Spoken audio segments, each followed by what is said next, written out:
আপনি কি কখনো এমন একটি মুহূর্তে দাঁড়িয়েছিলেন যখন সবকিছু থেমে গেছে, কেবল ভয় আর শঙ্কা বুক চেপে ধরেছে?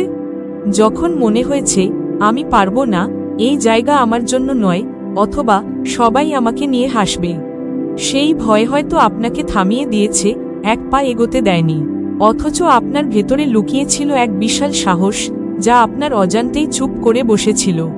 আজ সেই সাহসকে জাগানোর সময় এসেছে, মাইন্ডফুলনেসের আলোয়, যেটি ভয়কে শান্ত করে আপনাকে নিজস্ব শক্তির মুখোমুখি দাঁড় করায়। ভয় আমাদের সবার জীবনে এক অনিবার্য বাস্তবতা। কখনো তা অজানা ভবিষ্যৎকে ঘিরে, কখনো অতীতের ব্যর্থতা বা অপমানের স্মৃতি থেকে। ভয় আমাদের থামিয়ে দেয়, গলার স্বর কাঁপিয়ে দেয়, আত্মবিশ্বাস ভেঙে দেয়। আমরা যেন নিজের সম্ভাবনার কাছেই পৌঁছাতে পারি না, শুধু এই একটিমাত্র অনুভূতির কারণে।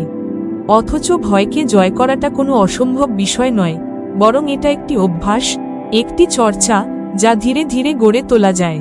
আর সেই অভ্যাসের নামই মাইন্ডফুলনেস।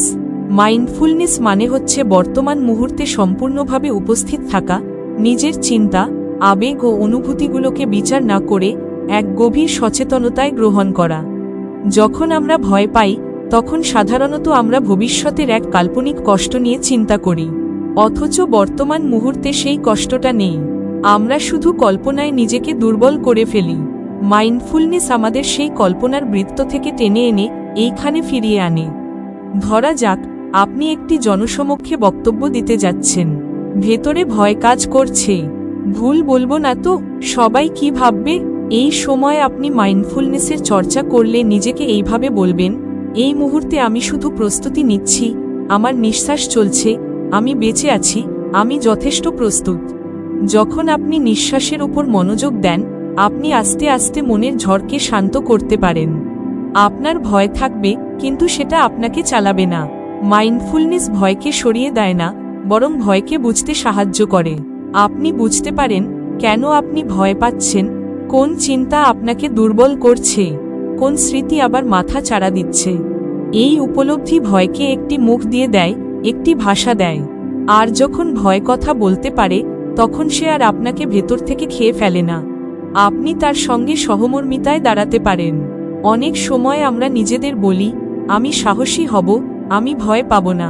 কিন্তু প্রকৃত সাহস হচ্ছে ভয়কে সঙ্গী করে সামনে এগিয়ে যাওয়া। মাইন্ডফুলনেস আপনাকে সেই সাহসী করে তোলে, নীরবে, ধীরে, কিন্তু অটুটভাবে। আপনি যখন নিয়মিত ধ্যান করেন, নিজের চিন্তাগুলোর সাক্ষী হয়ে দাঁড়ান, তখন আপনার ভয় ধীরে ধীরে তার শক্তি হারাতে থাকে। আপনি বুঝতে পারেন, ভয় আসবে, যাবে, কিন্তু আপনি থাকবেন সেই অটুট আত্মা হিসেবে। আপনি প্রতিবার চুপচাপ বসে শুধু নিজের নিঃশ্বাসকে লক্ষ্য করেন। প্রতিবার একটা ভয় পেছনে পড়ে যায়। আপনি সামনে এগিয়ে যান, একটি ছোট পদক্ষেপে, কিন্তু এক বিশাল মানসিক জয়ের দিকে। ভয়ের বিরুদ্ধে এই যুদ্ধে আপনাকে যোদ্ধার মতো নয়, একজন প্রেমিকের মতো হতে হবে, নিজের প্রতি ভালোবাসা, সহানুভূতি ও গ্রহণযোগ্যতা নিয়ে। আপনি যখন নিজের ভেতরের দুর্বল দিকগুলোকে ভালোবাসতে শিখবেন, তখনই আসল শক্তি আসবে। মাইন্ডফুলনেস আমাদের শেখায়, ভয় মানেই আপনি ভাঙা নন, বরং আপনি জীবিত, আপনি অনুভব করতে পারেন। এটা দুর্বলতা নয়, এটা এক ধরনের সৌন্দর্য।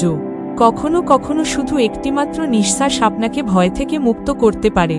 একটি মুহূর্ত যেখানে আপনি বলেন, এই মুহূর্তে আমি ঠিক আছি, আর সেই মুহূর্তগুলো জড়ো হয়ে একদিন আপনার জীবনের গতিপথ বদলে দেয়। আপনি যেখানেই থাকুন, যেমন পরিস্থিতিতেই থাকুন, মাইন্ডফুলনেস আপনাকে সেই ভয়মুক্ত জীবনের পথে নিয়ে যেতে পারে। নিজেকে একটু সময় দিন, একটু ভালোবাসা দিন, আর একটু সাহস নিয়ে নিঃশ্বাস নিন। ভয় আসবে, তবুও আপনি হাঁটবেন। আর একদিন আপনি পেছনে ফিরে তাকিয়ে বলবেন, ভয় ছিল, কিন্তু আমি থামিনি। সেটাই হবে আপনার আসল বিজয়। ধন্যবাদ।